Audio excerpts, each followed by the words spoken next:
Guru Ramana, Memories and Notes by S.S. Cohen.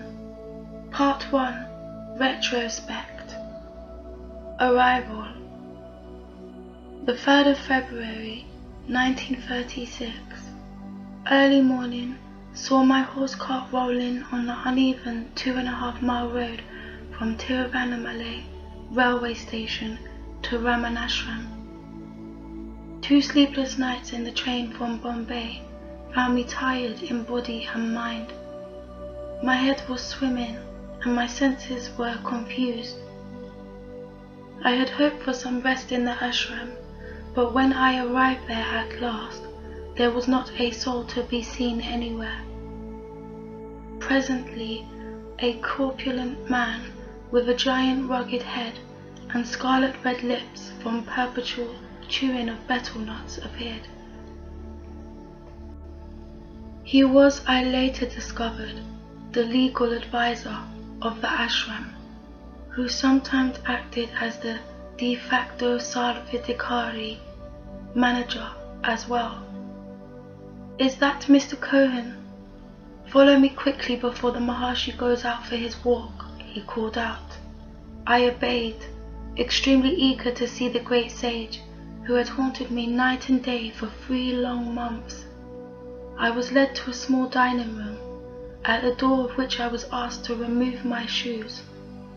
As I was trying to unlace them, my eyes fell on a pleasant-looking, middle-aged man inside the room, wearing nothing but a corpulent, with eyes as cool as moonbeams, sitting on the floor before a leaf plate nearly emptied, and beckoning me with the gentlest of nods and the sweetest smile imaginable.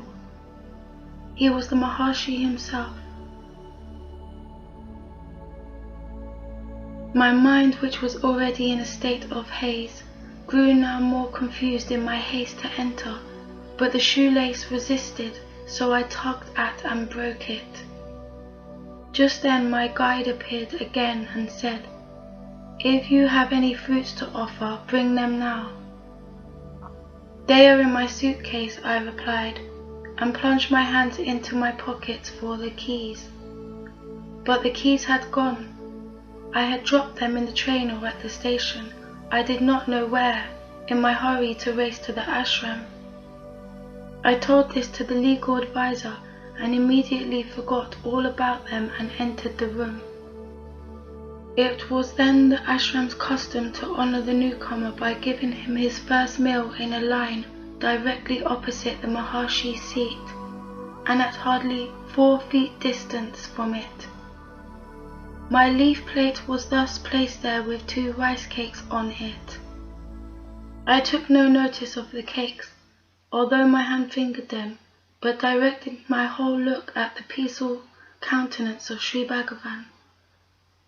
He had by then finished eating, and was slowly rolling a betel leaf for a chew, as if deliberately to give me a little more of his company, when a man entered from the back door, which was the passage to the small kitchen, and in a low voice said something in Tamil to him, from which I understood the single word, keys.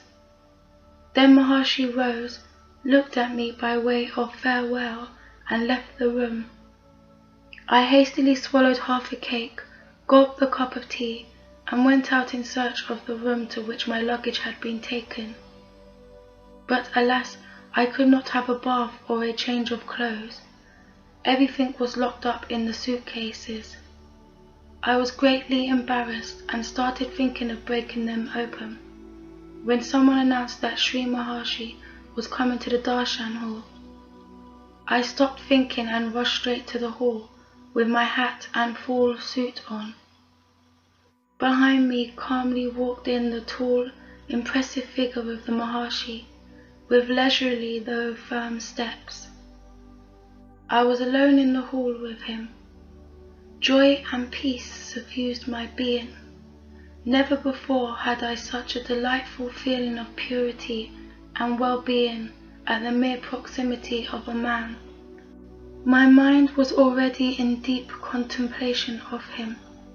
him not as flesh, although that was exquisitely formed and featured, but as an unsubstantial principle which could make itself so profoundly felt despite the handicap of a heavy material vehicle. When after a while I became aware of my environment, I saw him looking at me with large penetrating eyes, wreathed in smiles rendered divinely soothing by their childlike innocence. All of a sudden, I felt something fall in my lap and heard the jingling of keys. My keys! I looked up at the Maharshi extremely puzzled. The man, Sri Ramanasrami Pillai, who had dropped them through the door behind me, came in and explained that he had gone to the railway station on a bicycle and found the station master waiting for him.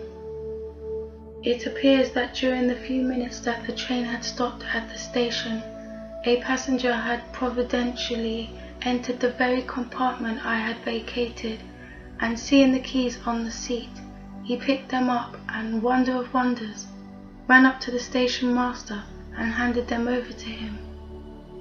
The latter, by an unusual flash of intuition, surmised that the keys belonged to an ashram visitor, whom he might have seen detrain in the morning, and awaited a claim for them.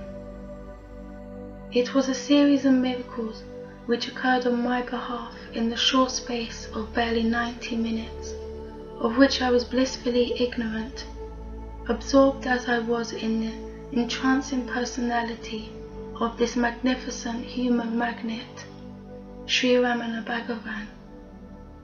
It is needless to say that from that day, Ramanashram became my permanent home.